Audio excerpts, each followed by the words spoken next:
Hi, I'm Tim Sales. How do you determine what is valuable information?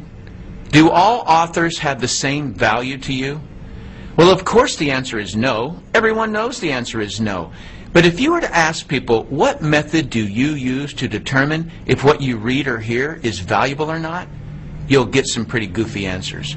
I had a lady actually tell me that she determines the validity of what she reads based on whether the information is balanced. Meaning if the author gives credit to both sides of an argument, then she believes that content to be true and valuable. That's pretty goofy because based on her belief, if someone is absolutely certain about their subject, she doesn't trust or value it.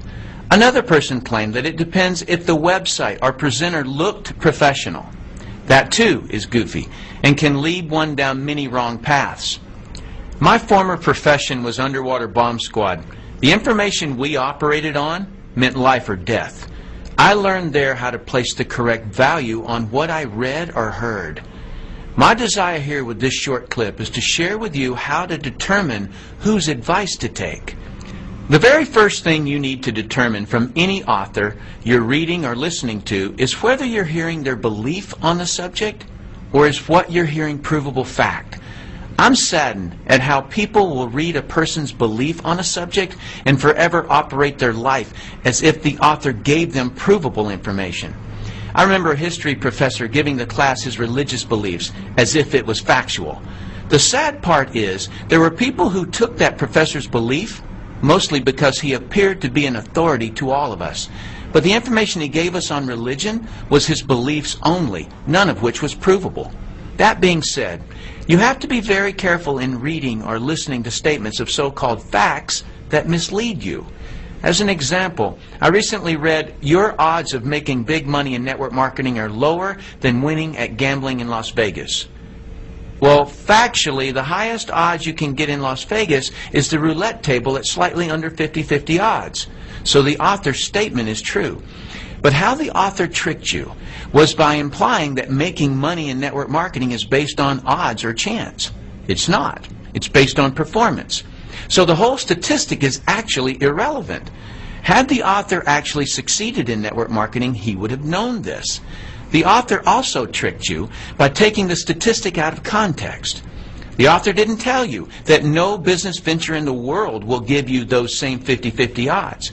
There is no money-making concept in the world where 50% of the people who try it make big money. So, while his statement sounded factual, it was misleading. But probably the most helpful concept I can teach you is that there are three types of authors of content. Just so you know, my use of the word author includes both written and spoken communication.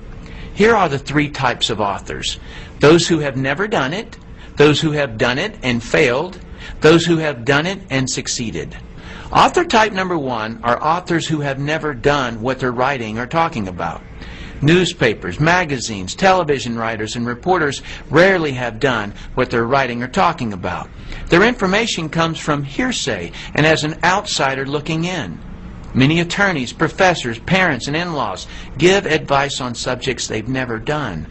The majority of the books at the bookstore are from authors who have never done what they're writing and talking about. They can write or speak about it, but cannot succeed at doing it. Their advice is rarely sound because it's based on invention, another person's information, or hearsay. This problem is compounded when an author simply repeats something they heard from the media.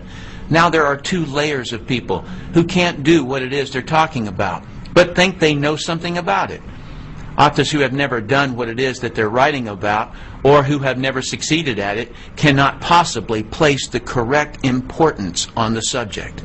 You can always identify authors who have never done it because their content is slightly or grossly off the correct subject. As an example, I read a web article claiming that multi-level marketing success was mathematically impossible.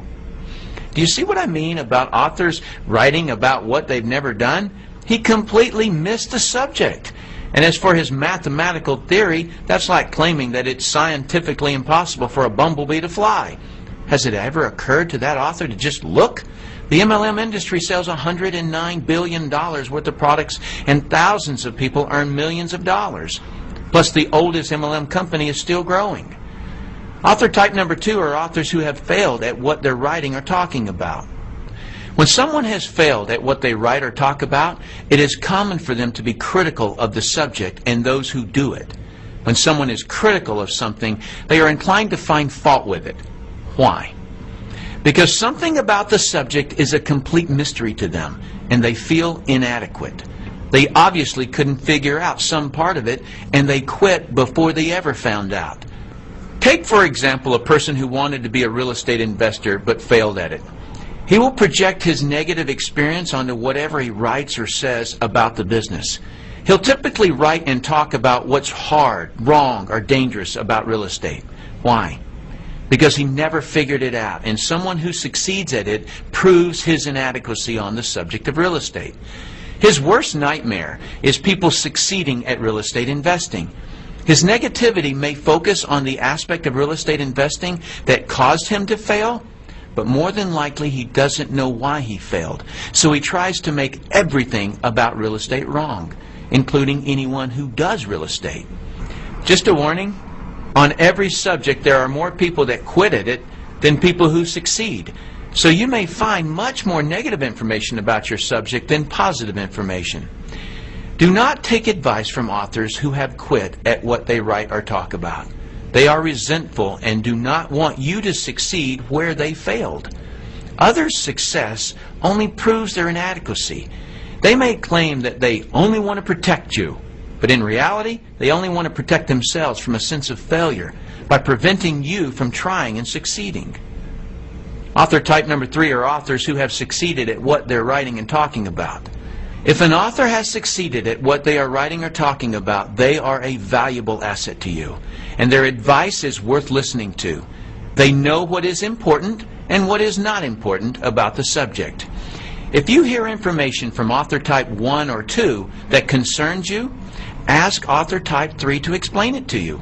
They will be able to explain things and categorize the information so that it's logical. Please note that there is a vast difference between someone who has been successful at their subject and someone who has been merely educated about it. Just because a person has studied a subject or has been doing the subject for 20 years doesn't mean they can successfully do it. A beautician can study all about hair. That doesn't mean she can cut hair to her client's satisfaction. A psychiatrist may have been able to listen to her teachers and may have been able to read the required textbooks and may have even been able to pass the state board examination on the subject. But can she fix another person's problems? If she can't, don't take her advice. A student who has been educated on a subject has only proven that she can be a successful student. She has not proven that she can successfully perform in the subject. The person you should accept advice from on a subject you're researching is the person who has gotten the results you desire. If you want to succeed, take the advice of those who have been successful. In conclusion, the easiest advice in the world to give or receive in business or money-making ventures is don't do it. But keep this idea in your mind about money. The most amount of money you'll ever lose is the amount you'll never make. Let's say you're looking at a business where you can make $1 million a year that requires an investment of a few $1,000s. There are people making that amount in the business you're researching, but someone gives you the simple advice of don't do it. So you don't. You may think you saved a few $1,000s, but what you really lost was $1 million a year. The cost of that poor advice you took was way more expensive than the few $1,000s you saved. If you read a website or listen to someone that is recommending you not do a particular business, just ask them for a better alternative where the same return is available. And of course, don't take their advice unless they've succeeded in the business they're recommending. I personally do not have a stake in what you choose to do in network marketing. But being someone who has been financially successful, it's heartbreaking to me how many people are stopped or derailed by some author who doesn't know what they're talking about and shouldn't be giving advice on something they haven't been able to succeed at. Thanks for watching this clip. I hope this information helps you to determine whose advice to take. I'm Tim Sales.